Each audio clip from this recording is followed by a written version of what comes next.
Essa igreja é muito querida por nós. Minha esposa esteve aqui e voltou muito feliz com a igreja e animada com o tempo com os irmãos. A última vez que eu estive aqui foi em 2022, né? E nem parece que faz tanto tempo, nem parece, mas foi um tempo também muito bom, muito abençoado. Quando recebo o convite daqui, é um daqueles convites que eu procuro, de toda forma, colocar em prioridade para estar com os irmãos, porque, de fato, a igreja que tem caminhado bem, com a palavra de Deus como regra de fé e prática, e a gente quer estar perto de gente que tem sido fiel às Escrituras e à palavra de Deus, né? O pastor Paulo, ele, quando me convidou, pediu para que a gente falasse sobre aconselhamento bíblico. E esse é um tema que é afeito ao meu ministério. Eu trabalho muito com aconselhamento bíblico. Diuturnamente na igreja, essa é a minha atividade, pastor. A minha agenda é, digamos, nem Recife, 50% dela é tomada com isso, os outros 50% é com pregação e ensino no seminário e outras atividades que a gente acaba desempenhando na estrutura da igreja mesmo. E esse de fato tem sido um trabalho que, graças a Deus, tem sido realizado em nossa igreja. E hoje, pela graça do Senhor, pastor, Deus tem nos dado outros conselheiros, irmãs que têm aconselhado irmãs, ou homens que têm aconselhado homens. Agora a gente tem estudado com um grupo de casais o aconselhamento bíblico, com o propósito que eles, como casais, aconselhem outros casais também. Isso, sem dúvida alguma, é bênção do Senhor. E a gente fica naquela boa expectativa do que o Senhor fará, né? De como o Senhor abençoará outras pessoas através da sua palavra, como o ministério do aconselhamento, que é muito natural e é desenvolvido pelos membros da igreja. A gente disse assim, que o aconselhamento bíblico e a pregação são ministérios da palavra. Um é do púlpito, o outro é dos bancos. E o aconselhamento bíblico é esse ministério que tem que ser desenvolvido, como lemos hoje no início, em Colossenses 3,15, de membros a membros, uns aos outros. Dentro daqueles mandamentos que nós chamamos de uns aos outros está esse. É uma ordem do Senhor, aconselhai-vos mutuamente. Mas o texto que eu quero ler com os irmãos é mais conhecido por todos nós e um dos textos áureos do aconselhamento, que é o da segunda epístola de Paulo a Timóteo, no capítulo 3. E, conquanto a gente possa fazer alguma avaliação dos versos anteriores, eu quero ler o verso 16 e 17 apenas com os irmãos. Segunda epístola, segunda carta de Timóteo, de Paulo a Timóteo, capítulo 3, versos 16 e 17. Para você ir pensando enquanto você abre o texto bíblico, né? Algo para nós pensarmos. Quem é que tem a autoridade final sobre a nossa vida? E quando a gente fala da vida, é sobre os nossos pensamentos, sobre os nossos planos, sobre a nossa prática de vida. Quem tem essa autoridade? Quem nos dirige? Quem nos orienta acerca da vida, tá? Veja o que diz o verso 16 e 17. Toda a Escritura é inspirada por Deus e útil para o ensino, para a repreensão, para a correção, para a educação na justiça, a fim de que o homem de Deus seja perfeito e perfeitamente habilitado para toda boa obra. Vamos orar ao Senhor, pedindo que Ele nos abençoe. Senhor, nós bendizemos ao Teu nome, nós Te louvamos, pois o Senhor é Deus e preparou esse tempo para estarmos juntos diante da Tua palavra, para ouvirmos a Tua voz, e quando abrimos a Tua palavra, nós sabemos, nós cremos, o Espírito testifica no Teu povo que ela é a Tua palavra, que ela tem autoridade, e que ela, portanto, é luz para os nossos caminhos e lâmpada para os nossos pés. E nós queremos ser dirigidos por Tua palavra, não apenas quando nos reunimos em culto ao Senhor, em reunião para a glória do Senhor, mas em todos os aspectos da nossa vida. E, portanto, abrirmos a Tua palavra e nos juntarmos nessa noite diante do Senhor. Nós queremos ouvir apenas a Tua voz e por isso nós oramos. Fala ao nosso coração, em nome de Jesus. Amém. Eu, como trabalho com aconselhamento bíblico, costumo conversar com muita gente e aconselhar E, dentre muitos aconselhamentos, um dos aconselhamentos que realizei um tempo atrás era com um jovem casado, um jovem senhor casado com 3 filhos, com 8 anos de casados. Eles têm trigêmeos, isso já não é muito fácil, né? Ter trigêmeos, e os meninos são 2 meninos e uma menina, e eles são assim bem engraçados e bem agitados também, demandam muito dos pais deles. E foi uma história interessante porque eles não podiam ter filhos. E eles adotaram essas crianças assim com 15 dias de nascidos. A mãe biológica era uma prostituta na cidade e entregou os filhos. Eles nasceram com sífilis, inclusive, tiveram tratamento nos primeiros meses de vida, e são 3 meninos lindos, 3 crianças assim maravilhosas. E depois de um tempo, as crianças já com a fase dos seus 3 anos de idade, aquele marido entrou numa crise espiritual e numa crise pessoal muito grande. É que na adolescência ele havia sido abusado. E agora, depois daquele abuso, ele viveu uma vida na homossexualidade. Mas ele deixou, o evangelho o alcançou. Ele abandonou aquilo, o seu coração foi mudado. E depois de muitos anos de casado, ele volta a ter tentações nessa área. E as tentações vinham muito fortes. E numa das conversas dele comigo, e eu quero ler essas conversas, hoje a coisa está superada, e eu perguntei a ele, posso, claro, não vou postar tua foto, nem dizer teu nome, mas eu posso ler aquela conversa? Ele disse, pode, pastor. Isso é a minha luta, se ela servir para abençoar outros irmãos e mostrar como a palavra de Deus é poderosa, isso será uma bênção. E num dia eu mando uma mensagem para ele assim, e ele estava no meio da crise. Eu havia feito uma visita àquela família numa sexta-feira, era 11 horas da noite, ele com a mala pronta para sair de casa e ir embora, e eu conversei com ele, e ele ficou assim, muito entristecido, mas ficou, não saiu. E na semana seguinte eu mando a mensagem para ele, ei filho, quando podemos conversar? E ele respondeu, pastor, bom dia, não sei, no momento não quero conversar, mas obrigado. E aí eu vou, pastor é chato, né? Insistente. Não é gente boa, vocês não querem ser amigo do pastor. Mas aí eu respondo, né? Mas é exatamente quando não se quer conversar que se precisa. Vamos conversar amanhã, veja aí. Podemos nos encontrar no horário que for bom para você.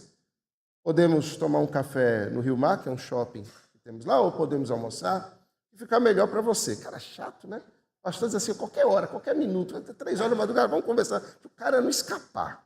Sim, pastor, eu conversei com todos, escutei coisas, mais uma vez, fiquei bem triste, não quero ficar mais assim, eu não quero ficar triste. Amo todos vocês, entendo do que falam, e vocês estão certos, mas eu não consigo mais.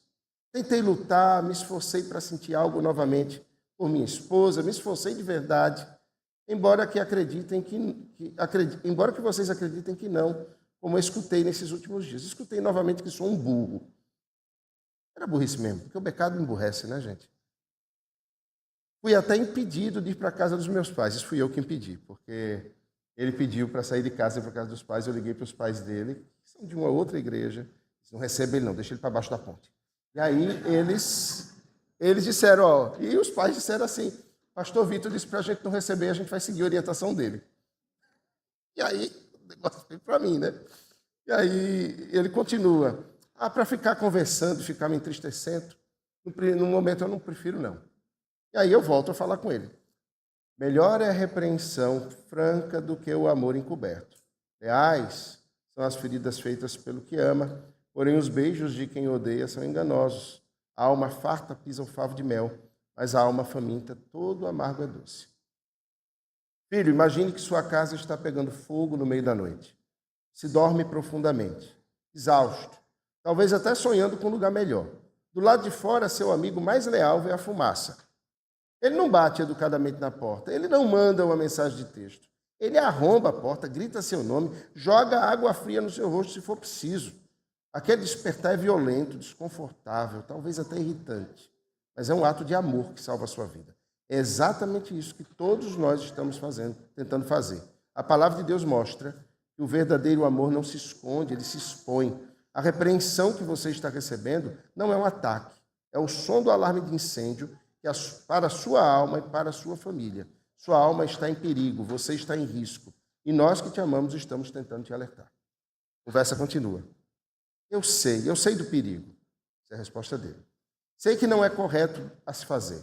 Sei que Deus não quer que eu faça isso. Sei que Ele está triste comigo, assim também como eu estou. Sei que não é esse o caminho, mas eu não consigo. Pensou? Alguém que está tão escravizado ou que se reescravizou pelo pecado. Isso é um tema também do aconselhamento. Como alguém que verdadeiramente foi livre pode ser escravizado pelo pecado? Já parou para pensar nisso? Se Cristo nos libertou, verdadeiramente somos livres. Mas nós vemos pessoas que amam a Cristo vivendo uma crise de escravidão do pecado. Você já viu isso? Como isso pode? E a gente encontra essa resposta no livro de Números. O povo de Deus que foi liberto do Egito, por tantas vezes diz que quer voltar para o Egito. Em algum momento eles olham para Moisés e dizem, nós não aguentamos mais esse pão vil. Eles estão falando do maná. Diz assim, quem dera nós voltemos para o Egito, porque nós estamos com saudades dos pepinos e das cebolas. A cebola até é bom, mas pepino tem gosto de nada, gente. Gosto de nada. Gosto de água. O único pepino que presta é aquele do sushi. Do sushi é bom. Docinho, né? Então, porque leva lá um temperozinho. Mas até aquele, se não tivesse aquele negocinho docinho, ia ser sem graça. Dizer que pepino é bom para botar nos olhos, né? Eu nunca botei. O pastor Paulo está muito bonito. O senhor anda botando pepino nos olhos? Gente, o pecado é tão burro que eles queriam voltar para o Egito. E eles dizem assim, quem sabe Faraó nos receba como seus escravos. Enquanto o adversário ele não tenha poder para lançar mão sobre aqueles que foram salvos pelo Senhor Jesus, esses salvos pelo Senhor Jesus, eles mesmos voluntariamente podem voltar ao pecado. Escravos que se reescravizam voluntariamente ao antigo mestre e senhor, que era mau e vil e que é o pecado. E era exatamente isso que este jovem marido estava fazendo. Eu não consigo mais, é o que ele dizia. E veja como ele continua. O fardo está pesado e não é de hoje, nem da semana passada e nem de um mês atrás. Meus últimos 2 anos foram bem pesados. Sei que minha esposa já pediu desculpas e tudo é uma história e a mentira do adversário é tão terrível porque ele ia fazer uma cirurgia. Há 2 anos atrás, que era o tempo que ele informava, era uma cirurgia de... para colocar aquela tela... lembre, esse negócio aí. Só que não era aquela laparoscopia, ia abrir a barriga, ia colocar a telinha e tal e tal. E ela, com 3 filhos em casa, ela diz assim, olha, é melhor, eles moravam numa outra cidade, nós irmos para Recife, e a gente faz assim, a gente passa o dia na casa de sua mãe, e de noite eu vou para a casa de minha mãe, e eu tenho também onde deixar as crianças com ela, para eu ficar com você de dia, para eles não ficarem em cima de você e você se recuperar. Ela falou alguma coisa estranha, ela estava preocupada com ele. E ele disse assim, você não quer cuidar de mim. Né? O pecado ele faz com que os nossos sentidos sejam afetados. A gente costuma dizer isso, não é? Quando nós caímos no Éden, em Gênesis 3, os nossos sentidos foram completamente obliterados, eles foram alterados. Nós não enxergamos como deveríamos enxergar, nem ouvimos como deveríamos ouvir. Os aromas que sentimos não são os aromas que deveríamos sentir. Somos atraídos por sensações que não deveriam nos atrair. O pecado nos atrai. Nós deveríamos ter horror a ele. E isso é resultado da queda. Eu fico imaginando, irmãos, quando fomos restaurados em Cristo completamente, num corpo novo, glorificado, que sons nós ouviremos, que cores nós veremos, a beleza que nós enxergaremos. Qualquer coisa que nesse mundo possa nos atrair, na beleza dos nossos sentidos, é muito ínfimo diante de tudo que poderemos experimentar em sentidos renovados na eternidade. Já parou para pensar nisso? Nós somos atraídos pelos prazeres que militam na nossa carne, segundo diz Tiago 4. Mas nós não sabemos o que é a totalidade dos sentidos, porque o nosso corpo foi afetado. E esses sentidos pecaminosos atraíam ele e o levaram a ouvir o cuidado da sua esposa consigo como uma rejeição. A que ponto nós chegamos por causa do pecado? Aí ele continua, fiquei bem decepcionado com isso. Todos estão falando que devo esquecer isso. E sei que devo, sim, mas não estou conseguindo. Se para uns é fácil esquecer esse tipo de situação, para mim não está sendo. Tentei por esses meses e não estou conseguindo, não consigo mais. Naqueles 2 anos, a esposa pegou ele vendo pornografia. E era uma pornografia homossexual. E ela o havia confrontado, havia tratado com ele chorou, pediu perdão, e tudo aquilo, por ela, havia sido perdoado. E aí eu continuo a conversa com ele. Disse, olha, o fardo que você carrega não é sua esposa. O fardo é o seu pecado. Não imagine que ao tomar o caminho errado do pecado, o fardo aliviará. Preciso te dizer isso porque te amo como um filho, mas sei dos meus limites. A tendência é o fardo do pecado crescer. Aí sim, ao limite do insuportável. Quando a sua esposa disse no contexto da cirurgia, aquilo que sua esposa disse no contexto da cirurgia já foi explicado e contextualizado.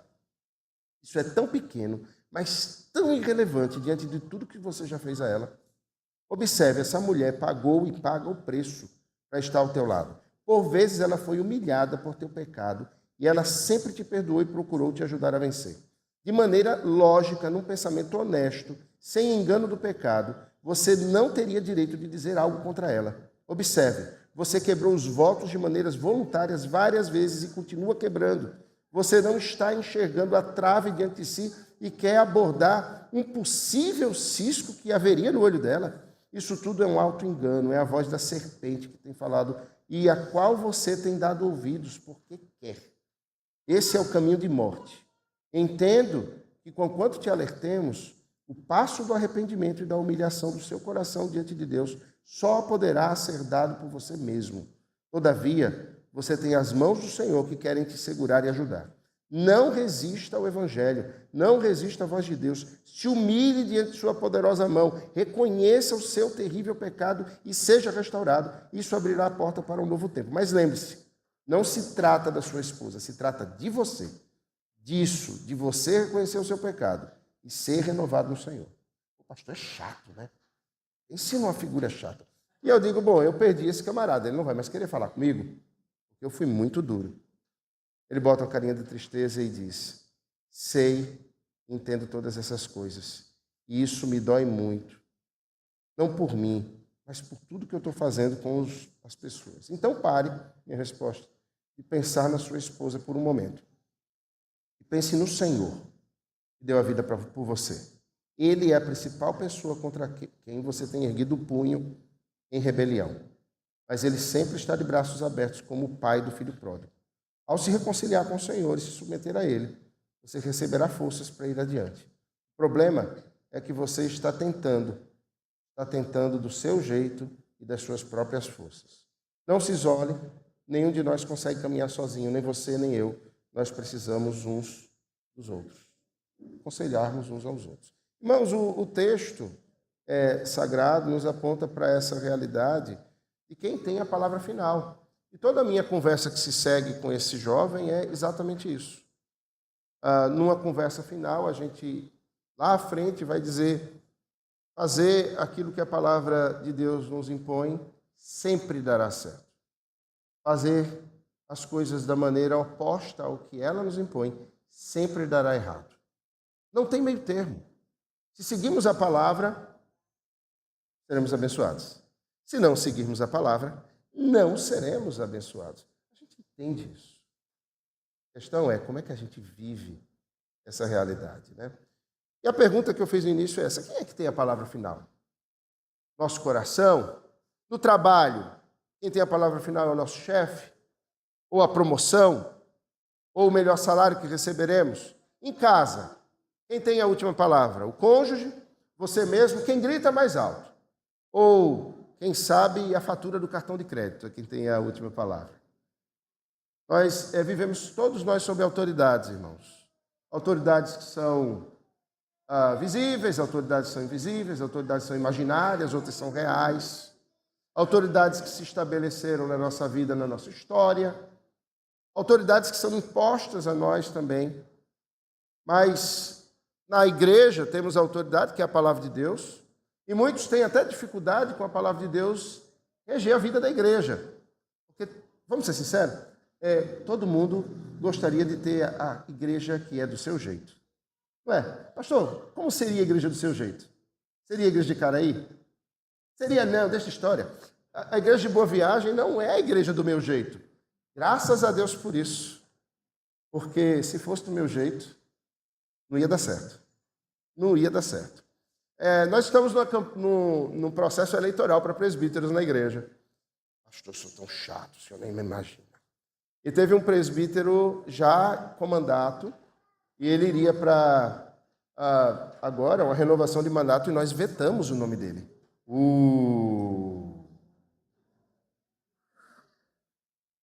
Vetamos o nome dele. E pior, o presbítero é meu tio.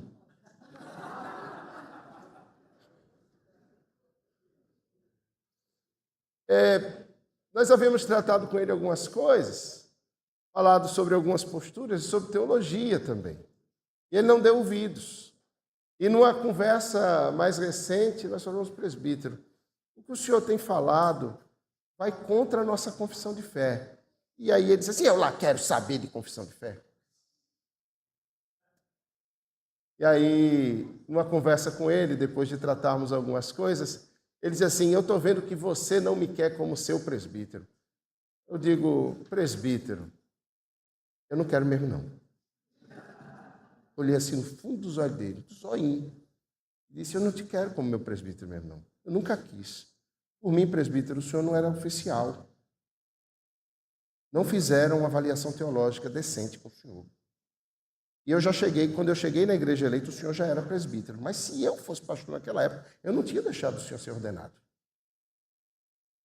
Ele ficou muito bravo, e eu disse assim, mas deixa eu dizer um negócio. O que eu penso, o que eu acho e o que eu quero não tem importância nenhuma. Nenhuma aqui. Não é isso.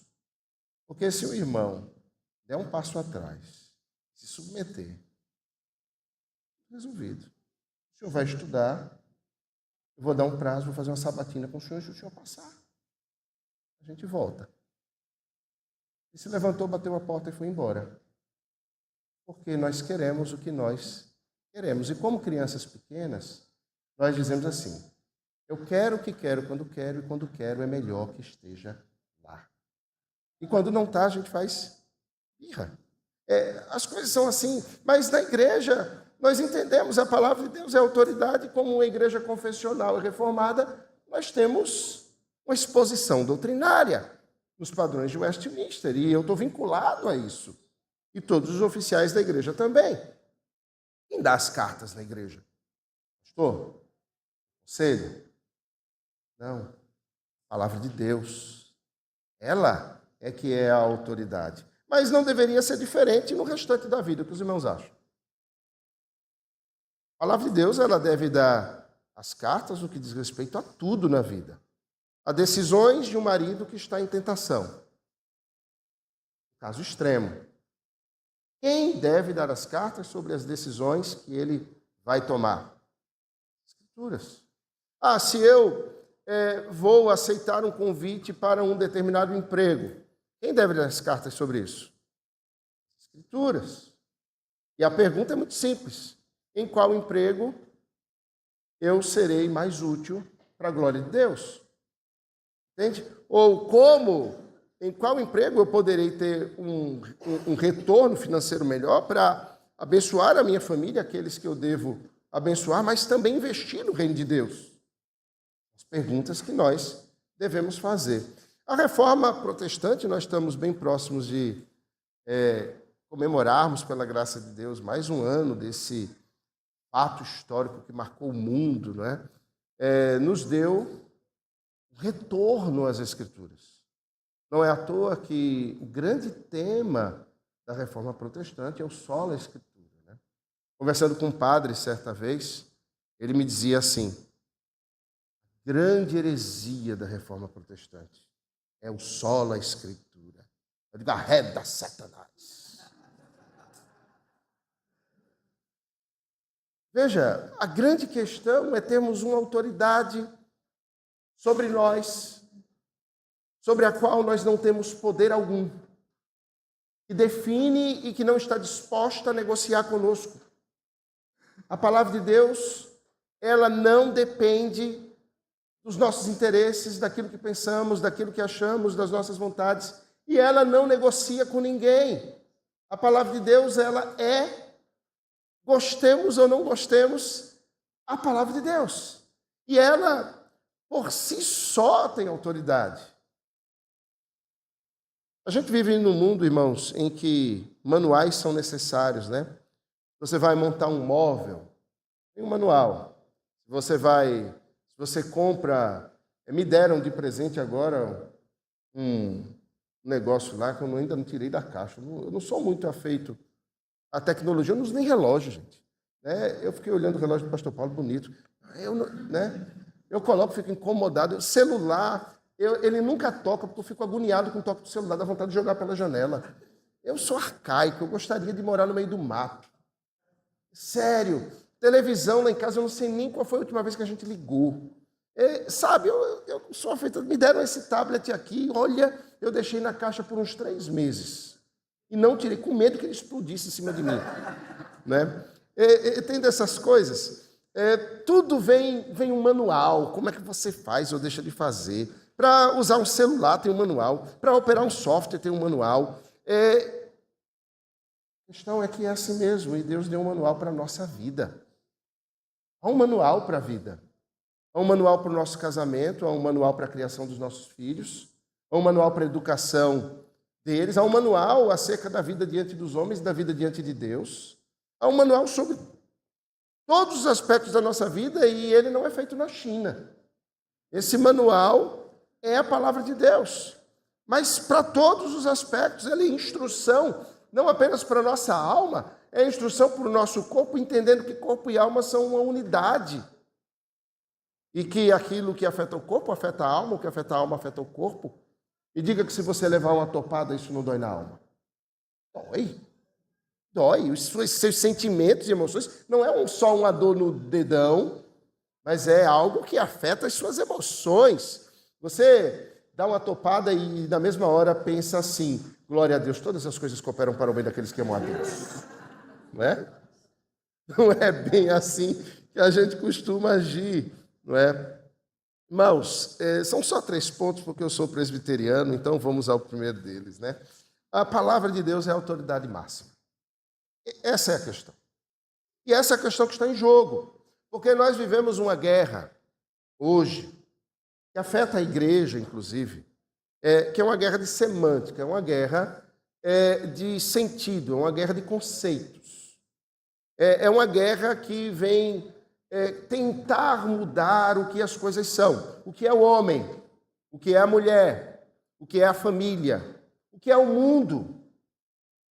Porque nós estamos aqui, é uma guerra que vem nas bases e vem confrontar exatamente o sentido de todas as coisas que é revelado única e exclusivamente na palavra de Deus. Quem nós somos, o que fazemos, o nosso propósito, por que nos casamos ou não casamos, por que temos filhos, como nós os criamos, como eu vou morrer. Essas coisas, elas são apresentadas na palavra. E ela não é um livro qualquer. Olhando para o texto, nós vemos que essa palavra ela é útil, mas ela é útil para todas as coisas. Guarde, ensino, repreensão, correção, educação. Observe a própria definição do que Paulo dá para Timóteo acerca das Escrituras. Vem apresentar coisas que são muito doces e agradáveis, mas coisas que não são tão doces e agradáveis, como, por exemplo, repreensão e correção. Você gosta de ser repreendido? Ninguém gosta, mas a palavra ela vem para isso. E, escrevendo aos Hebreus, o autor daquela carta diz que a palavra de Deus é como uma espada afiada, 2 gumes. Ela discerne as coisas. Ela dá a visão correta acerca das coisas. Ela vai naquilo que é cerne da questão. Ela divide o indivisível. Ela separa a mentira da verdade. Essa é a questão. Nós, no mundo de mentiras, de relativização, no mundo em que a guerra é a guerra do discurso, nós precisamos da verdade absoluta. Há um livro escrito pela Nancy Pearcey que tem esse título, né? Verdade Absoluta, um livraço. Indico a leitura juntamente com outro livro dela chamado Ame Seu Corpo. São 2 livros excepcionais que são imperdíveis e que precisam estar assim na cabeceira na nossa leitura. A Bíblia, irmãos, ela não contém a palavra de Deus, ela é a palavra de Deus. Ela é. Dizer que ela contém é dizer que alguns aspectos dela não são a palavra de Deus e que talvez haja a palavra de Deus em algum outro lugar. Não há. E quando dizemos que ela é a palavra de Deus, isso também nos impõe uma outra coisa. Se nós vamos nos aconselhar uns aos outros, qual é o conselho que nós vamos dar? E avalie o seguinte: os conselhos estão sendo dados o tempo todo. Você ouviu algum conselho hoje? Eu ouvi. Ouvi conselhos. Eu ouvi conselho ao abrir meu celular. Apareceu logo uma oferta para eu comprar uma Baby Reborn. Sério? Porque a minha filha de 8 anos estava pedindo uma Baby Reborn. Eu disse, isso é muito caro, vamos olhar em Made in China. E nós compramos lá uma muito boa e chegou. E como chegou ontem, hoje apareceu um monte de anúncio para eu comprar a Baby Reborn. Eu disse, eu não aceito esse conselho, não vem de Deus. Não vem de Deus, né? Ontem eu ouvi um conselho muito interessante. Pastor, por que o senhor não compra um cachorrinho? As crianças vão gostar tanto. Arreda de mim, Satanás, porque cogita das coisas dos homens e não de Deus. Sou louco para ter que acordar às 5 horas da manhã para andar com um cachorro? Não. Vocês vão querer andar e passear, deixa eu ficar mais velho. Vocês vão com a cadeira de rodas comigo na calçada. Agora não. Irmãos, a palavra de Deus, ela é essa espada afiada. Eu me lembro daqueles conselhos que ouvíamos em propagandas na televisão. Quem não lembra? Compre batom, seu filho merece batom. Sério, são conselhos. Você está no shopping, você tem conselhos. Você assiste um filme, conselhos estão sendo dados nesse filme, talvez você não perceba. Um desenho animado, tem conselhos. Ontem um pai conversava comigo e dizia, pastor, a coisa é tão terrível. Tem eu não sei o nome dos desenhos, tinha lá um desenho e meus filhos assistiam quando eram pequenos e a personagem vai crescendo nesse desenho. E agora, de repente, quando eu vejo, está ela sentada à mesa com os 2 pais dela, homem e homem. É um desenho para crianças. E ali um conselho está sendo dado. Que conselhos os professores estão dando para os filhos, os nossos filhos na escola? Porque os professores são os discipuladores deles. Avalie, eles passam mais tempo com os professores do que com você. E isso faz toda a diferença. E eles estão dando conselhos. A questão é, quais são os conselhos que estão sendo dados? Isso não é só um mandamento. Isso é uma reflexão de como a vida funciona. Os conselhos estão sendo dados. A palavra de Deus diz que esses conselhos precisam ser dados propositalmente. E esses conselhos, eles são os conselhos de Deus. São os conselhos das Sagradas Escrituras, porque a palavra de Deus é esse mapa da nossa alma, num mundo perdido, num mundo em que as coisas parecem não fazer sentido. E o texto vai nos apontar essa utilidade das Escrituras para o ensino, ou seja, para mostrar o caminho. O que é o ensino? Se eu chego numa cidade, o GPS saiu, o celular não funciona, você vai... Eu sei que homens não gostam de fazer isso, pedir ajuda. Você já teve assim com o marido, ou sentado no carro, o seu pai está dirigindo, o seu marido está dirigindo, e ele está perdido na cidade, você diz assim, homem de Deus, para naquele posto e pergunta, não, eu vou conseguir. Faz a pergunta ali, não, eu vou conseguir. Depois de 1h30 rodando, ele tem que parar no posto porque o tanque do combustível está chegando ao final. E aí ele vai dizer assim para a esposa, olha, eu vou parar para encher o tanque, mas eu não faço pergunta. Dá licença que eu vou ali no banheiro. Quando ela vira, eu falo assim, ei, cara, não deixa ela ver não, mas me diz, como é que eu chego nessa rua aqui e tal? Né?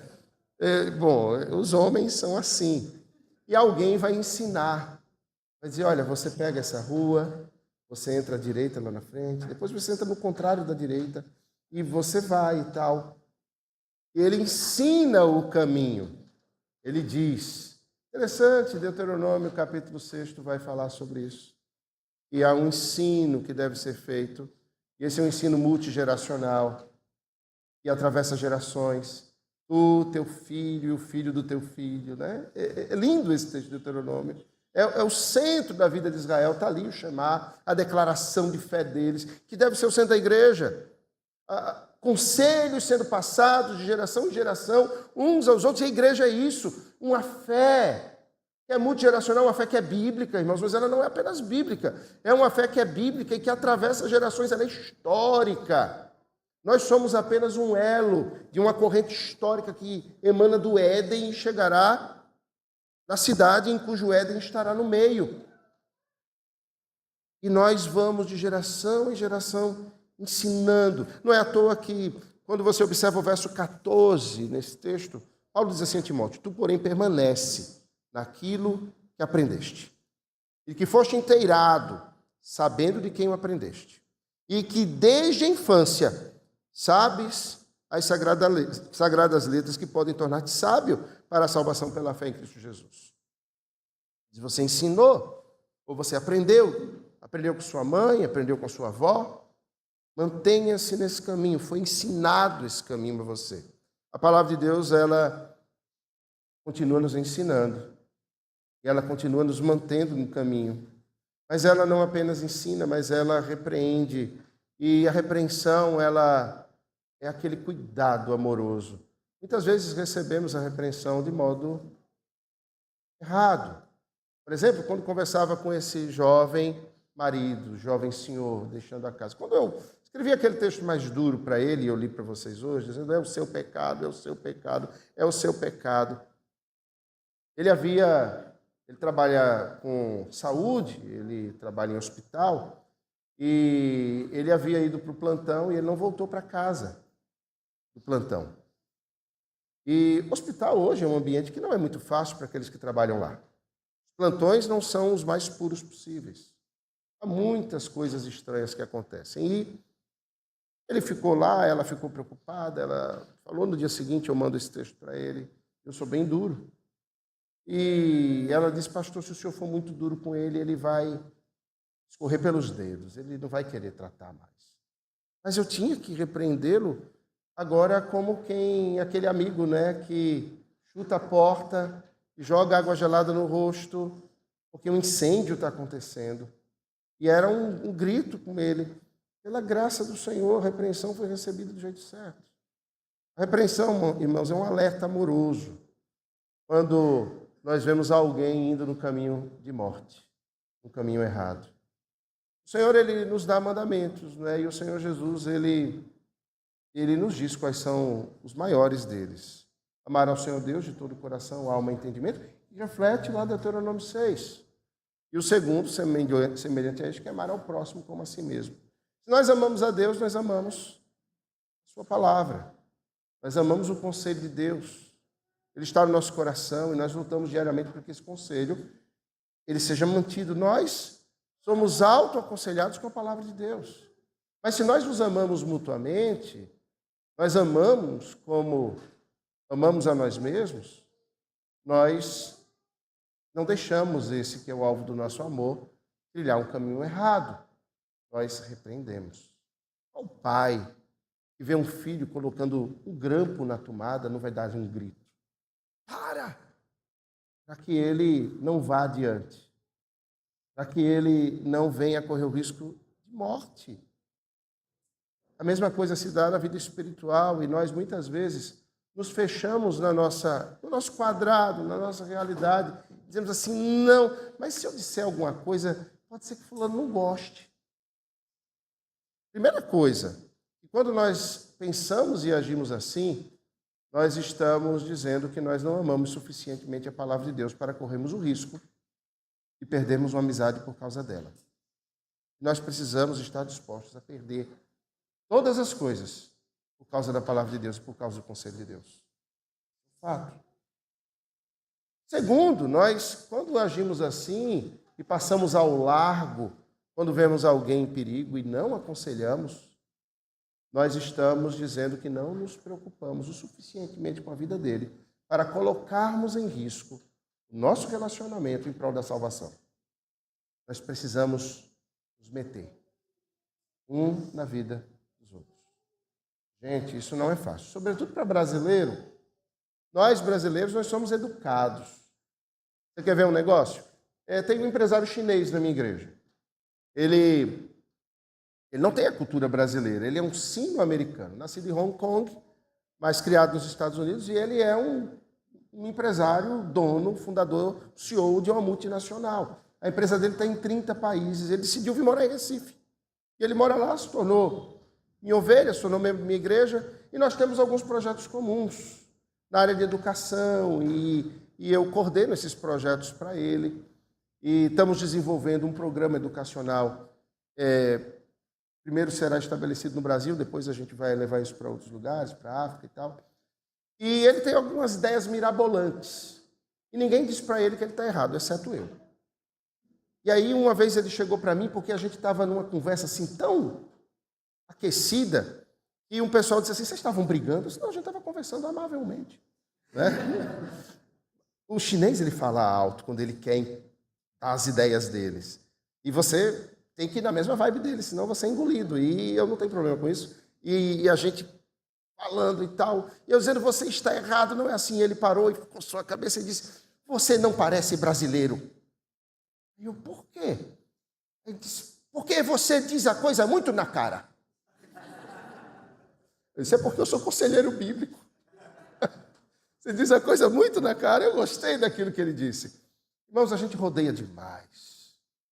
Talvez o nosso rodeio, por preocupações mais conosco do que com os outros e com a glória de Deus, isso nos impeça de cumprir um mandamento como este, nos aconselharmos uns aos outros. Essa palavra não apenas nos ensina e repreende, mas ela nos corrige. E a demanda nesse conselho mútuo de ensinar, de corrigir ou de repreender, agora também é de corrigir, ou seja, de pegar pela mão. E a correção é, vamos fazer juntos? Sabe quando você vê uma tarefa do filho? Lá em casa nós somos homeschoolers, né? Então, uma já está na faculdade, os outros 4 ainda estão em fases distintas da educação domiciliar, da educação clássica, e os pequenos, muitas vezes, a gente precisa corrigir. Eles fazem lá as tarefas deles e dizem, olha, não é bem assim, você pode fazer melhor isso. Aí tem uma que a gente diz assim, ela sempre tem uma lágrima pronta nos olhos para cair. Sempre está reservada. Quando você diz está errado, ela já... Ei, você quer permanecer errada? Você pode fazer melhor. Vamos lá. Você faz assim, assim, assim. Você pega na mão, você vai junto. Você senta do lado. Você faz o retorno, você corrigiu. Eu ia num caminho errado. Ah, mas eu não sei voltar ao caminho. Vamos juntos. Eu vou com você ao caminho. Interessante, você já percebeu? Você já deve ter lido não apenas uma, nem 2, nem 3, mas várias vezes. É um livro que eu leio pelo menos uma vez por ano. Tem alguns livros que eu leio uma vez por ano. Um deles é O Peregrino de Umbanda. Uma vez por ano eu revisito esse livro. Você já percebeu? Cristão, depois que ele deixou o fardo na cruz, ele nunca mais está sozinho. Sempre tem alguém caminhando com ele. Sempre tem. Sempre tem alguém com ele. Ele nunca mais está só. Essa é a dinâmica da vida cristã. Nós não estamos sozinhos.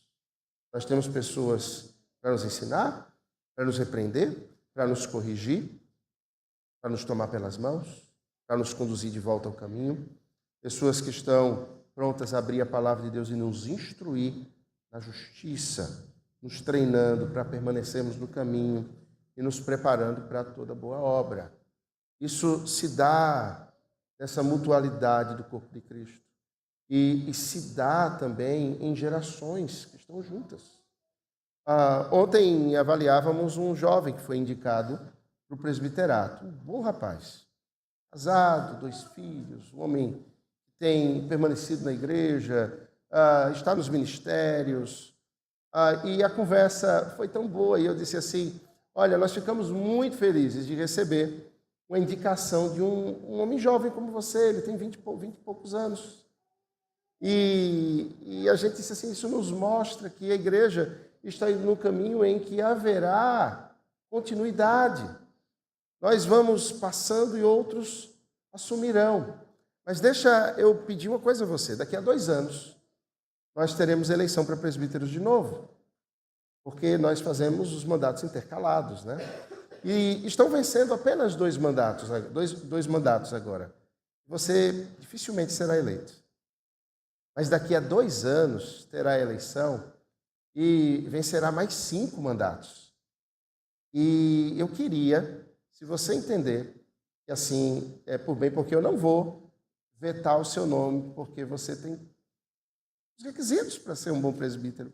Mas se você entender, aguarde esses 2 anos e nesses 2 anos se aproxime dos presbíteros, se aproxime dos pastores e acompanhe eles nesses 2 anos. Você que é mais jovem vai estar com homens mais velhos e você já vai caminhar. E sabe o que vai acontecer? A igreja vai te ver caminhando com eles. A igreja já vai ver a tua vocação. E dificilmente você não será eleito daqui a 2 anos. Diz, pastor, que grande ideia. Eu vou fazer isso então. Então eu posso declinar, dizer que não quero concorrer? Pode. E no domingo, quando nós dissermos os que são os candidatos, a gente vai dizer isso. Você declinou porque entende que precisa ter uma caminhada com homens mais maduros. Ele vai ser ensinado, em alguns momentos ele vai ser repreendido, em alguns momentos ele vai ser corrigido, em alguns momentos em todos eles, será instruído na justiça. Isso envolve conselho mútuo. Os conselhos, eles não se dão apenas no tempo de crise. Não há um tempo de crise para esse rapaz. Os conselhos, eles são naturais. Já pensou em você investir intencionalmente na vida de alguém, no sentido de dar conselhos? Se aproximar e não dizer você está errado, mas para ensino mesmo. Eu quero investir, dizia aos seminaristas nessa semana, e nós tratávamos sobre liderança na igreja. E eu estava dizendo, olha, vocês vão chegar provavelmente em igrejas que já estão estabelecidas. Vocês não podem sair chutando, tirando o piano de um lado para o outro, botando o púlpito para outro lugar, mudando a cor da igreja. Não é assim que funciona. Se há coisas, e haverão coisas que precisam ser feitas, comece por aquelas que são do coração, que afetam a alma, e não as estruturas físicas. E quando você for tratar da alma, não adianta você só pregar no púlpito. Você precisa tomar café com as pessoas, almoçar com elas. Você precisa chamá-las à sua casa. Experimente, sabe cozinhar? Não sabe, então aprenda. Chame alguém e diga assim, eu quero cozinhar para você. Eu gosto de cozinha. Então, para mim, isso é maravilhoso. Né? Eu gosto de chamar as pessoas e eu gosto de cozinhar. Então, isso gera relacionamento. E, de repente, lá no final, sabe como foi que eu estabeleci culto doméstico na minha igreja? Pastor, ninguém fazia esse negócio. É uma disciplina perdida, né? O culto doméstico. E nós sempre fizemos, sempre não, mas depois que tivemos as nossas 2 filhas mais velhas, nós entendemos que isso era muito necessário. Né? E vamos completando esse ano 15 anos de culto doméstico ininterrupto todos os dias. Todos os dias. E a gente costuma chamar, e eu fiz isso, comecei a chamar os presbíteros e pessoas influentes na igreja. Dizia assim, vamos jantar? Quando a gente terminava de jantar, o pessoal, vai embora. Não, vai embora não. Agora a gente vai fazer o culto doméstico. E eles tinham que participar. E eles ficavam, puxa, as crianças participando, e a gente tal. Eles começaram a fazer em casa também. E o desafio foi que eles passaram a ensinar isso aos outros também. Começaram a receber pessoas nas casas deles e fazerem com essas pessoas. E daqui a pouco veio a pandemia. Aí a pandemia foi maravilhosa, porque eu faço culto doméstico quando não tem nada. E aí era culto doméstico todo dia. Eu preparava material e mandava. Hoje é uma coisa estabelecida na vida da igreja, porque houve conselho mútuo. Pessoas se aconselhando mutuamente. A palavra de Deus, em segundo lugar, irmãos, é essa bússola. Eu quero ser rápido nisso. Nossa confissão de fé, seu primeiro capítulo, nas suas sessões, trata da palavra de Deus. E é interessante, ela fala da autoridade de Deus, e isso é muito importante nós entendermos. A autoridade da palavra de Deus vem da autoridade de Deus, que tem autoridade sobre todas as coisas. Ele está sentado no trono. Ele é o Criador de todas as coisas. Ele é quem sabe como as coisas funcionam. Ele define todas as coisas. Por isso nós somos pessoas sem medo. Você tem medo de alguma coisa? Não. Nós temos o temor de Deus, que é uma mistura de medo da sua pureza, grandeza, porque ele tem olhos de fogo, mas ao mesmo tempo é um maravilhamento com a beleza dele e o amor que temos por ele ser tão grande, mesmo assim, ter se compadecido de criaturas como nós. E isso nos atrai, ao mesmo tempo que nos amedronta, e por isso a gente corre para a presença dele, se arrastando pelo chão de joelhos, pedindo para não ser consumido, e a gente se lembra de Cristo, e por isso que a gente não é consumido. Ele é tão grande, e a palavra dele, as Escrituras, emanam dessa autoridade tão grandiosa. Portanto, a autoridade das Escrituras não depende de ninguém. E nós precisamos ter isso em mente, porque se vamos aconselhar uns aos outros, e o conselho será a palavra de Deus, a autoridade não é sua, não é minha, não é de quem dá o conselho nem de quem ouve, não é de quem traduziu a Bíblia ou quem a publicou. A autoridade é do Senhor Deus, que inspirou homens pelo seu Espírito Santo a escreverem a palavra que revela Cristo Jesus, o nosso Senhor e Salvador. Essa autoridade, ela faz toda a diferença. E a confissão de fé, no primeiro artigo, diz assim, então, não depende do testemunho de qualquer homem ou igreja, mas depende somente de Deus, que é a própria verdade, o seu autor. A palavra de Deus, ela não precisa de que uma igreja diga que ela é a palavra de Deus. Não, muito pelo contrário. A igreja é que precisa que a palavra de Deus diga que ela é fiel. A palavra de Deus, ela não precisa da ciência para comprová-la, confirmá-la e dizer que ela está certa. Não, é o contrário. A ciência é que precisa da palavra de Deus para confirmar os seus achados ou observações, porque se os seus achados e observações forem contrários à palavra de Deus, é porque emanaram de sentidos corrompidos na queda. A palavra de Deus, ela tem a última, ela que dá as cartas e ela tem a última palavra sobre todas as coisas. Nem eu estou acima da palavra, nem você está acima da palavra, ninguém está acima da palavra. E uma irmã, há anos atrás, ela me procurou e dizia assim, vou me separar do meu marido. Eu disse assim, ele lhe traiu, lhe abandonou. E ela disse, não, ele está em casa, ele não me traiu, não. Eu disse, então você não vai se separar dele? Não, eu vou. Eu disse, por quê? Porque eu não amo mais. Eu disse, desde quando a vida é um dorama?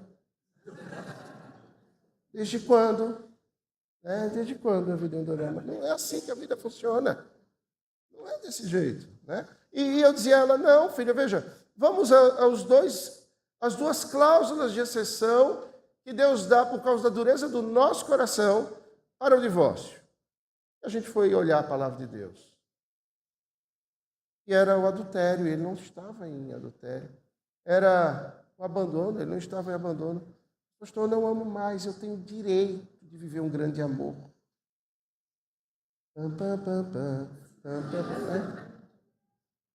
Quando eu era jovem, não tinha dorama, né? Tinha Bianca. Maria do Bairro, né? Era essas coisas, né? Eu assisti o Maria do Bairro, que eu sei.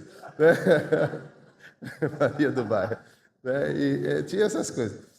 As pessoas, elas imaginam, né? E elas confundem amor com emoções, com sensações. Eu fui conversando com ela e ela dizia assim, quer dizer que eu sou refém desse relacionamento? Eu disse, não. Você é escrava da palavra de Deus. Você é crente. Você é escrava do Evangelho. Você não tem liberdade. A sua liberdade está no Evangelho. Ela, anos depois, me dizia assim, eu saí ali xingando pelo caminho até chegar em casa. Mas deu certo, né? Deu. Eu não abandonei. Anos depois, eu tive que tratar com ela porque era exatamente o contrário. Ela tinha traído o marido. E aquele marido a perdoou. Ficou no casamento. E ela se lembrava, agora perdoada, e dizia, pastor, como naquela época eu tentei deixá-lo e ele me perdoa. Como ele pode... Porque na época, inclusive, que ela queria deixá-lo, ele não era crente. Mas depois ele veio a Cristo e hoje ele é um homem crente. E a traição dela não chegou a ser consumada, foi internet, as coisas, troca de imagens, e já é lamentável por si só, já é adultério no sentido do termo. Mas ele a perdoou e ela estava envergonhada. E ela estava dizendo, eu entendo, é como Deus tem me humilhado, pastor. Isso. Casamento restaurado hoje, vida que segue. Mas como nós entendemos errado as coisas, como nós julgamos que podemos viver segundo aquilo que imaginamos, e de repente o amor de Deus vem e nos dá uma bofetada. E mostra para a gente que nós dependemos só do amor dele. Não é um grande amor, não é dorama, não é Bianca, não é nada disso.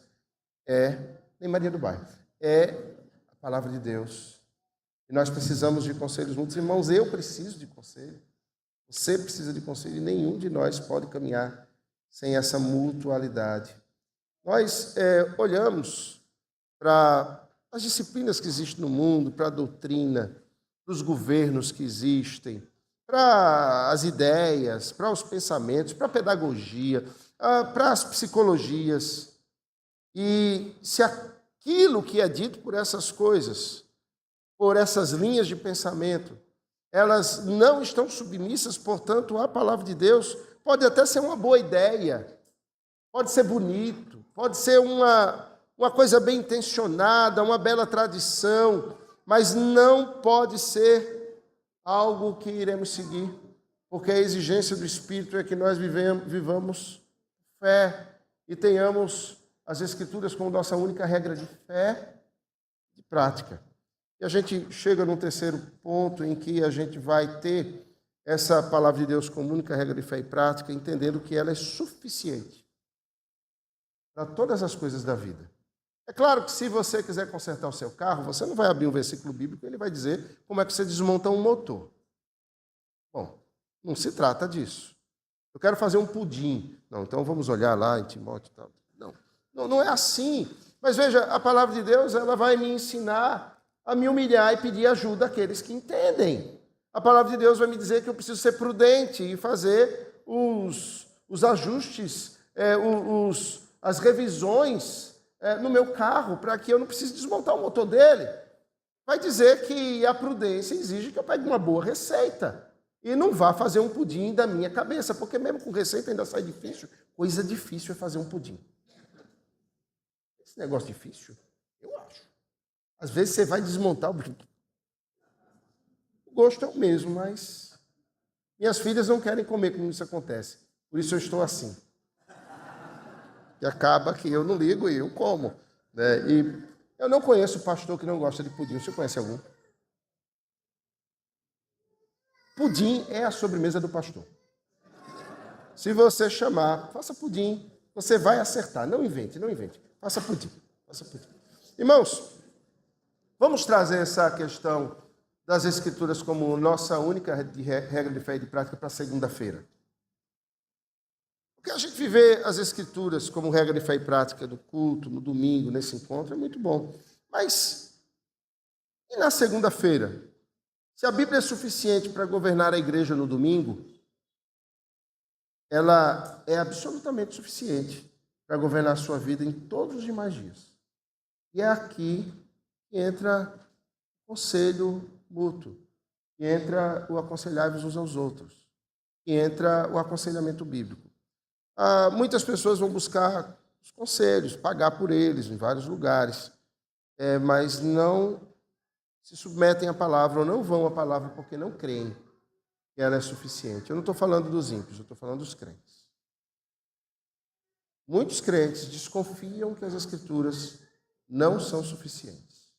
Eu me recordo de uma jovem que eu aconselhei, ela nunca foi membro lá da igreja, ela era de uma denominação renovada, mas uma amiga dela, vizinha, disse, olha, eu tenho uma amiga que está muito mal, ela está diagnosticada com síndrome do pânico, depressiva, parou de estudar, não sai de casa, está emagrecendo muito e o senhor podia atendê-la?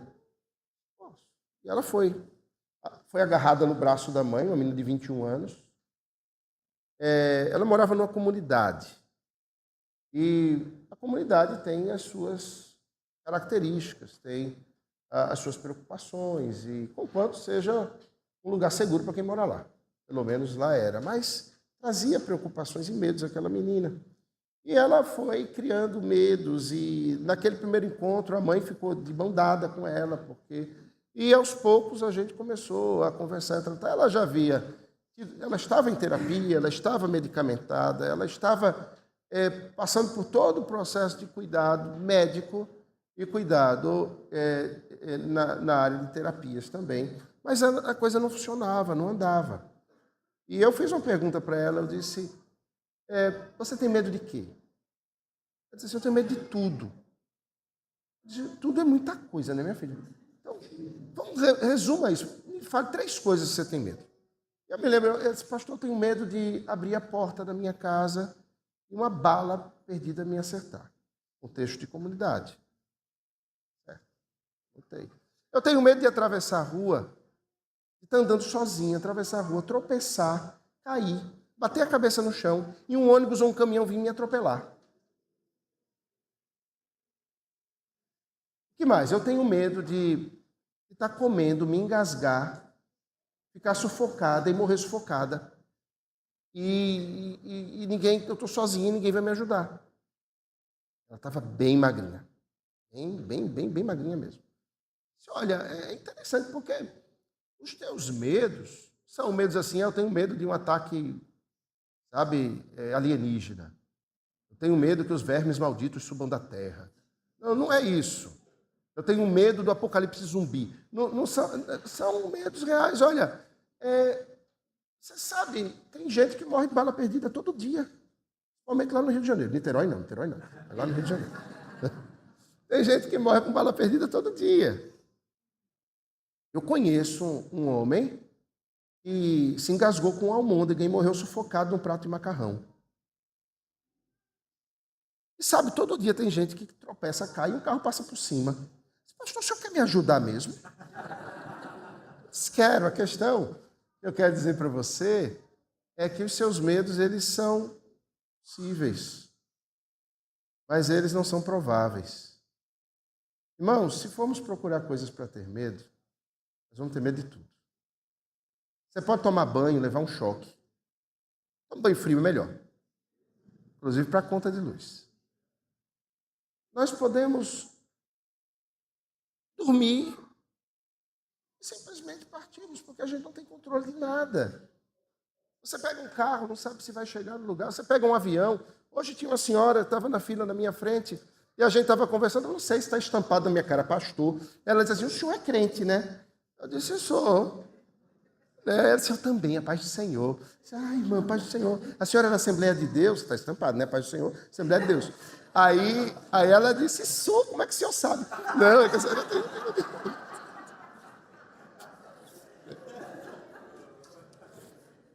Imaginei. Não é? E aí a gente estava conversando, e aí ela disse assim, é a primeira vez que eu viajo de avião. Aí eu disse, como é que a senhora está? Eu estou tranquila. Aí a gente foi chegando perto da porta do avião, e disse, vem cá, que barulho é esse que está acontecendo? Acho que eles estavam abrindo o porão. Não, isso é o porão. Ah, tá, mas vai parar esse barulho, né? Aí disse, vai, a não ser que o portão abra no voo e o avião caia. Ela disse, não diga isso não, pelo amor de Deus. Eu disse, eu estou brincando com a senhora. Tá? Bom, vou perder a oportunidade, né? A gente pode ter medo de tantas coisas, né? Tem pessoas que têm medo de barata, tem gente que... Mas essa menina tinha medo de tudo, e de fato tinha. Eu caminhei com ela por 1 ano.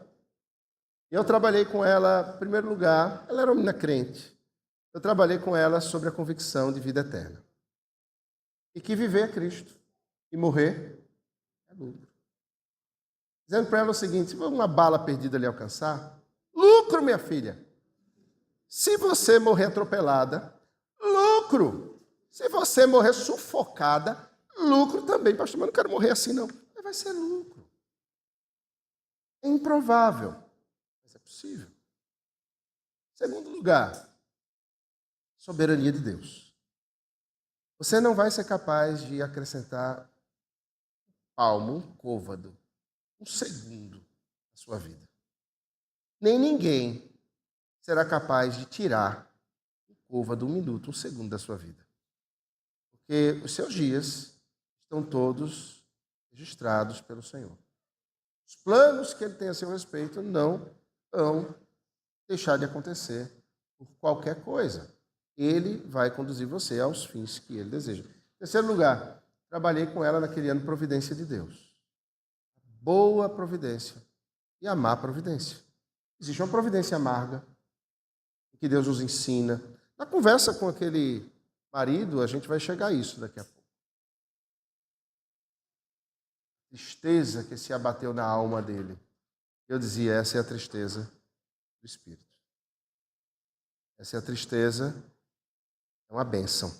Abrace essa tristeza, porque ela vai te conduzir àquele que pode levar ao contentamento, que é o Senhor Jesus. Nós trabalhamos aquele ano e ela foi melhorando. Não abandonou, claro, as terapias, não abandonou os medicamentos, mas aos poucos ela foi diminuindo. Os medicamentos foram retirados, ela recebeu alta, ela voltou à faculdade. E no ano seguinte ela volta para mim dizendo, pastor, eu conheci uma pessoa e eu queria que o senhor conhecesse ele também. Está bom, podemos marcar? Podemos. Agora é o seguinte, tem que ser nos horários assim, porque ele mora na Austrália. Tá. Fizemos uma chamada de vídeo, ele conversando de lá, ela aqui, eu, chamada de vídeo os três. Conversamos. 3 meses depois, esse rapaz chega no Brasil, vai conversar comigo. 7 meses depois, eu estou fazendo o casamento deles. E ela se mudou de Recife para a Austrália. E ela entrou na igreja, eu não podia perder a piada. Quando ela chegou, eu olhei para ela e disse assim, quem é você? Há menos de 2 anos atrás, a gente estava conversando e você tinha medo de atravessar a rua e agora você vai atravessar o mundo e vai para um país onde tudo quer te matar.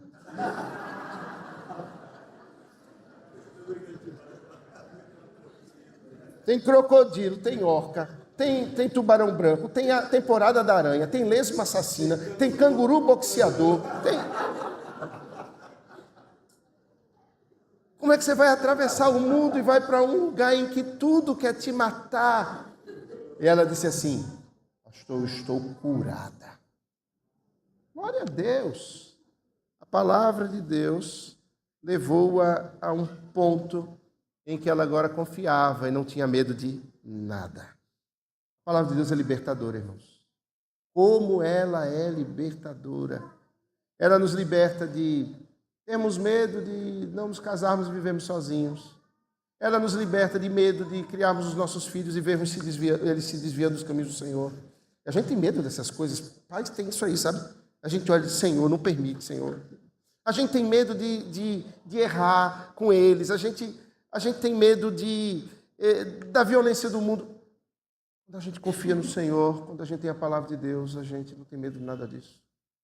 A gente confia soberania do Senhor, na providência dEle, e o viver é Cristo. E nós vamos adiante, seguindo a vida. A palavra de Deus, ela toca as questões da vida apenas 3. Veja, conflitos. O mundo vai nos dizer, ignore, processe, cancele lá no Instagram, fale mal. A palavra de Deus vai dizer em Mateus 18, olha, no lugar de um processo, faça o seguinte, vá aos pés do Senhor, vá à igreja, procure seu irmão, busque testemunhas, envolva a igreja. Esse é o caminho da restauração, não da vingança. Se nós vamos observar a tomada de decisões, há uns anos atrás eu estava assim, numa crise para tomar decisões tão grandes. Eu tinha saído de uma igreja na qual eu tinha ficado 10 anos e eu não sabia o que fazer. Eu tinha decidido sair, eu não tinha para onde ir. Sabe quando dá aquela convicção, pastor? Chegou o tempo, aí Paulo olhou para mim e disse assim, a gente vai para onde? Eu digo, não sei. E a gente vai viver como? Eu disse, minha filha, eu vou para o sinal vender pipoca.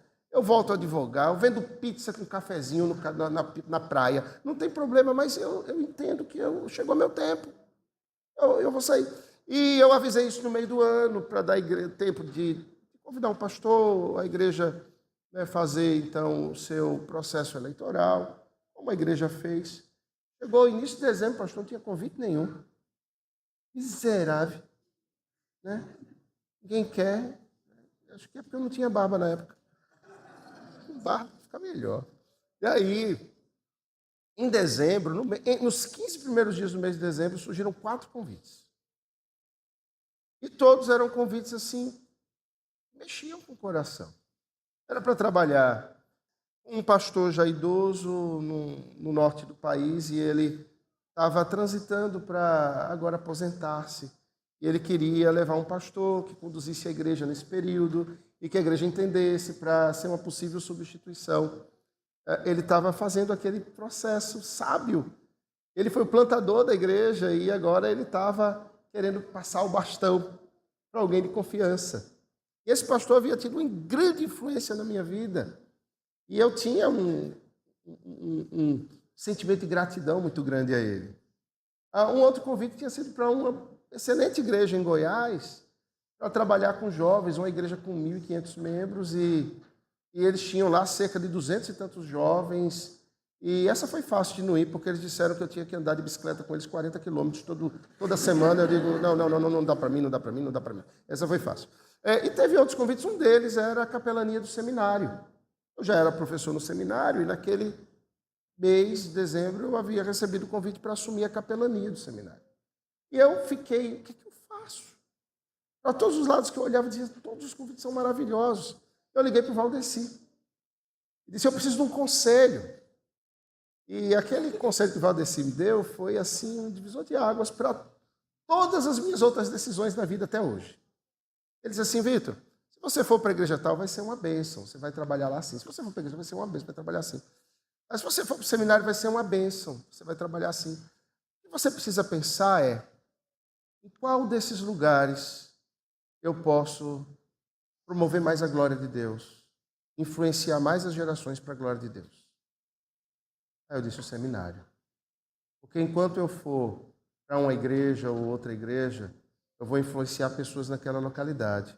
Mas se eu for para o seminário como capelão, eu vou influenciar os futuros pastores que estarão em várias igrejas, em vários lugares. Foi bênção ter tomado a decisão assim. Era o menor dos salários. Burro, né? Não. Porque a nossa decisão não pode ser uma decisão patrimonial. Tem que ser uma decisão patrimonial. Entende? Onde está o nosso tesouro? Aonde é que ele está guardado? É aí que está o nosso coração. Isso revela, né, o que nós estamos buscando. A palavra de Deus vai nos dar sabedoria para a tomada de decisões. Para a vida moral, a gente vive um tempo de valores fluidos, né? Dessa ideia de que... Não sei se você percebeu na conversa com aquele jovem marido. Eu estou triste. Eu não quero mais ficar assim. É um valor moral. Eu não quero conversar, porque eu sei que o Senhor vai me entristecer. Eu vi que eu sou burro. Numa conversa, na conversa ele diz, até impedido de ir para a casa dos meus pais eu fui, né? Fui eu que impedi. Eu não quero, porque o Senhor vai me entristecer mais. E a vida é uma vida em que nós nos entristecemos. Mas leais são as feridas do amigo que ama. E eu lembrei desse texto, trabalhei com ele esse texto, mandei para ele. Depois a gente veio a conversar. Irmãos, as Escrituras, elas definem o que é certo, o que é errado, a santidade, a justiça, o amor, a verdade, de maneira imutável. E ela nos chama a viver isso tudo na presença do Senhor para a glória dele. Quero concluir. Todo conselho que dermos tem que apontar para o mesmo lugar. Gostei desse desenho, né? Aponta para a cruz. Todo conselho que emana das Escrituras aponta para a cruz. Essa cruz, ela vai nos humilhar. Ao olharmos para a cruz, o nosso pecado vai nos botar no pó. Nós vamos nos sentir mal com isso. Nós vamos nos entristecer. Ela vai nos confrontar. A cruz vai dizer que nós somos pecadores. A cruz vai dizer que nós estávamos afastados de Deus. Mas ao olharmos para a cruz vazia, Irmãos, isso nos coloca em pé de novo. Isso nos faz olhar com esperança e nos faz correr para o túmulo para ver quem foi que morreu no nosso lugar. Quem foi que tomou o peso da tristeza profunda que abatia a nossa alma e que diante desse conselho fomos levados à cruz e ela nos humilhando e agora percebendo que alguém tomou o nosso fardo, a gente corre lá para o túmulo e a gente quer ao menos saber o nome e levar um buquê de flores. E a surpresa maravilhosa é que quando chegamos no túmulo, ele está vazio. Isso dá esperança ainda maior. Ele está vazio porque ele está vivo. E a esperança, então, que nos move agora é que nós vamos estar diante dele. E nós poderemos viver uma vida plena diante dele, em que todas essas questões que vivemos aqui terão sido resolvidas. Em que o mundo será completamente restaurado. Novos céus e nova terra. Irmãos, a gente não tem noção, a gente não imagina. Eu sou imaginativo e fico pensando, avaliando, como vai ser isso? Acho que vai ser tão diferente de tudo que seja mais grandioso que eu pense. Mas isso deve encher o nosso coração de esperança. Deve nos mover na direção certa. Aquele jovem, então, na nossa conversa fomos tratando, e ele então, após eu dizer, não se isole, ele no dia seguinte responde, por que Deus não tira esse sentimento de mim? Eu tenho orado, eu tenho até jejuado.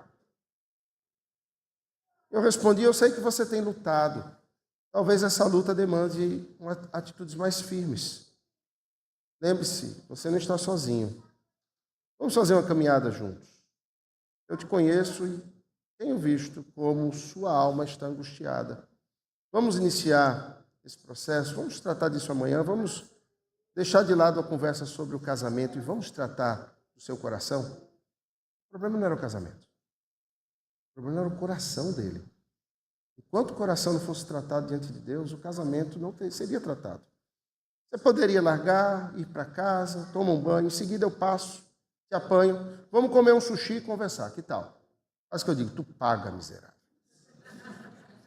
E ele respondeu, estou muito angustiado, não prometo nada, mas prometo pensar em ir conversar. Estou num ponto de questionar Deus. E aí eu respondi, eu imagino, lembra de Jó? Ele questionou, Deus tratou com ele. Pense sobre amanhã, acho que podemos conversar e você poderá abrir o seu coração. Será bom para você respirar além do trabalho e da caverna de isolamento na qual você se meteu. Não conversaremos sobre o casamento. Eu quero conversar sobre o seu coração. Quero conversar sobre essa luta. Nós fomos adiante, conversamos. Lá na frente, ele diz assim, aí ele me procura. Cadê Jesus? Pastor, está aí. Estou aqui. Eu sei que estou fazendo a coisa errada. Eu estou bem triste com isso. Eu disse, olha, essa tristeza é boa. É a tristeza que vem do Espírito Santo. Isso é sinal de que aquele que detém a propriedade sobre você está reclamando a tua vida que pertence a ele. Ele diz, eu sei que é isso. E essa tristeza já está se transformando numa convicção de que Deus me ama. Passou uma semana e ele disse assim, podemos conversar hoje? Disse, podemos. Não, eu só não. Eu quero que minha esposa vá. Está certo. Sentamos. Esta conversa não está aqui porque foi pessoal. E daquela conversa ele chorou, confessou os pecados para ela, pediu perdão, disse que ele não a merecia, mas que, em primeiro lugar, ele não merecia a salvação em Jesus, mas que Cristo o havia salvo. E que a caminhada dele seria uma caminhada na dependência de Deus. E que nunca mais ele iria lutar uma luta sozinho. Ao primeiro sinal, ele iria buscar ajuda. Ele não iria permitir que o processo avançasse até esse ponto da alma estar tão angustiada. E que ela era importante, sem ela, era um instrumento de Deus na vida dele, para que ele pudesse caminhar vitoriosamente. ele não conseguiria. E a fala dele, terminando, foi assim: você me perdoa, você pode me ajudar pelo resto da vida. Ela chorou, ele estava de joelho no chão, aí ela se jogou de joelhos no chão com ele, os dois abraçados, chorando, e eu me acabando, né? Eu me acabando. Graças a Deus, a caminhada não é fácil. O espinho na carne está lá. Cuidado e a vigilância constantes. Celular é do diabo. Cuidado, dizia ele. Senha aberta, nenhuma conversa apagada. Ela tem acesso semanal, diário, bota o dedinho dela, a imagem, ela vê tudo. E a gente estabeleceu que ele esteja bem ou esteja mal. Ela vai fazer isso semanalmente. Semanalmente. E essa é uma ação semanal dela, um cuidado que ela tem com o seu marido. Cada 2 meses ele volta para a gente conversar, para a gente tratar, colocar a vida em dia, ele dá relatórios, eu continuo passando tarefas, e ele vai avançando, aconselhando uns aos outros. Nós fazemos isso, maridos e mulheres, pais e filhos, pastores com ovelhas, ovelhas com pastores, irmãos com irmãos. Que o Senhor nos ajude nessa missão, para a glória dele, irmãos. Amém.